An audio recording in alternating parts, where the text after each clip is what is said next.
there, my given name is Pete Donaldson, and this is XVG, Spong's very own guide to what's alright and that in the festering world of video games. So, it's early March, you've eBayed that Kindle your mum got you weeks ago, but what are you going to spend the cash on in the coming months? Let's find out in your new releases. In late February, the trailer for the upcoming Dead Island hit dem internets, and for 3 days straight appeared to be the only title worth talking about.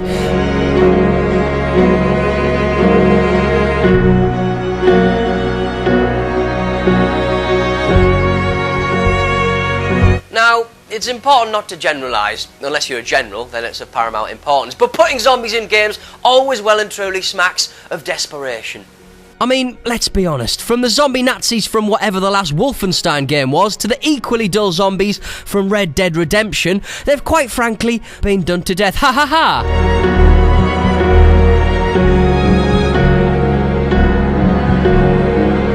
Very little is actually known about Dead Island itself, unfortunately. Only that these screens have been released and that it's set on an island and that it should be appearing at some point during this year after being in development for at least 3. Ultimately, it could be quite telling that there's no actual gameplay in the trailer, action instead centering on a clumsy dad and his struggles with the difficult mistress that is gravity. Oh, clumsy dad, what are you like?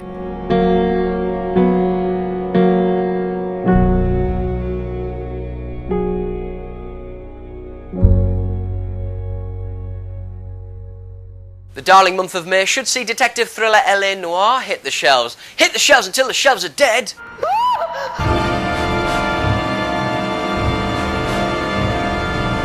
LA Noire is a project being developed by Aussie production house team Bondi, who back in 2002 made this. Stop talking and start listening, Hammond.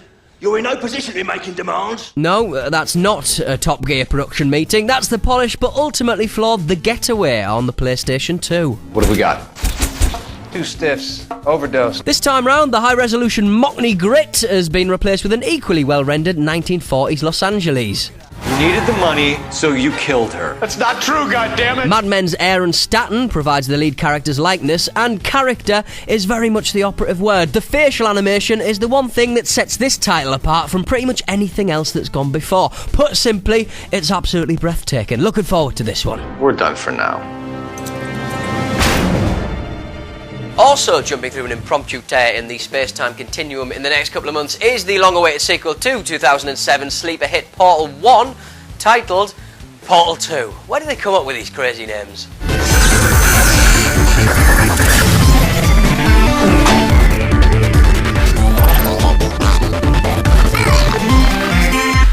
The original busted out some of the most charismatic, creative, and above all colourful action in what could just have been a dull old puzzle game, making good use of the Half-Life 2 engine. This time around though, Valve have chucked a lot more green at it, meaning that the game's way more longer and the graphics are more graphic-y. Oh, brilliant! You made it through, well done. Okay, follow me. We've still got work to do. Oh, and Stephen Merchant is in it, which is not always a sign of quality. Who knows? Just some brownies. Of the pot variety. I'm completely obsessed with sex. Oh dear, being married really is shit, isn't it? Jesus. April sees another sequel scurrying from its foxhole. Operation Flashpoint Red River is the third game in the series and the first to really pique my interest.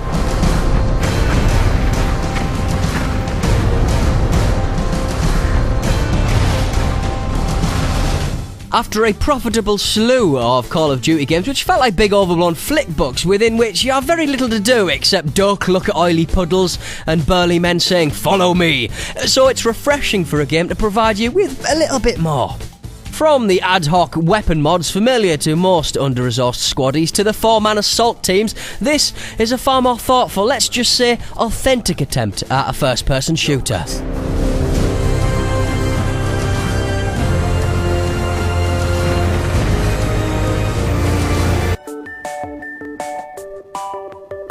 On the hardware front, news of Sony's new portable are out in the open, though it's the Nintendo 3DS that will make it to the shops first, the 25th of March to be exact. Now, my first impression of the 3DS was this. Oh, look at me, I'm a 3DS, I'm all three-dimensional, gimmicky. But On second thoughts, why couldn't a standardised 3D platform that doesn't rely on the price of your telly or the wearing of big goggles work?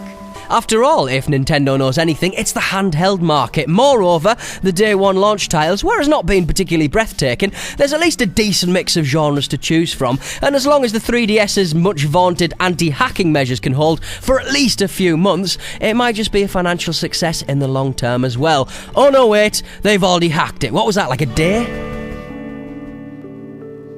And as always, it'd be all kinds of remiss if I didn't take at least a little shufty of what gaming was like back in the day.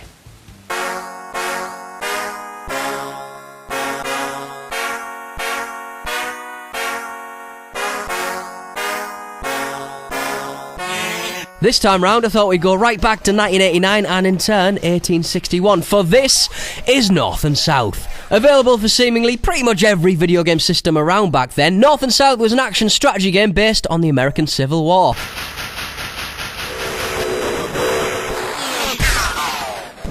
With much of the game being played out on a strategic map of the USA, players would take turns to capture hefty chunks of the map, either by infantry, cavalry, or even cannon fire.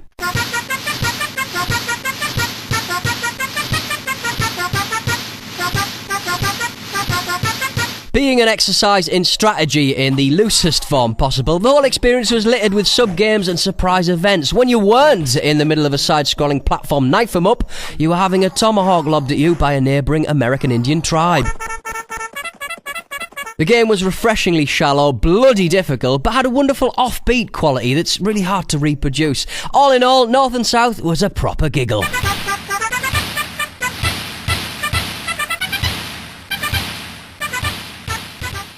Right, it's time for what you've all been waiting for. It's bad video game box art.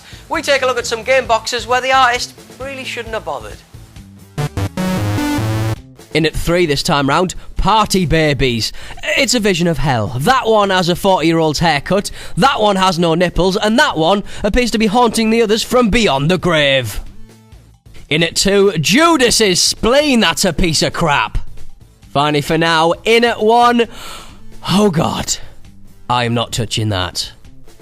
Alright, so I hope you've enjoyed our little sojourn into gaming shenanigan. I've been Pete Donaldson, and like I always say, go f*** yourselves.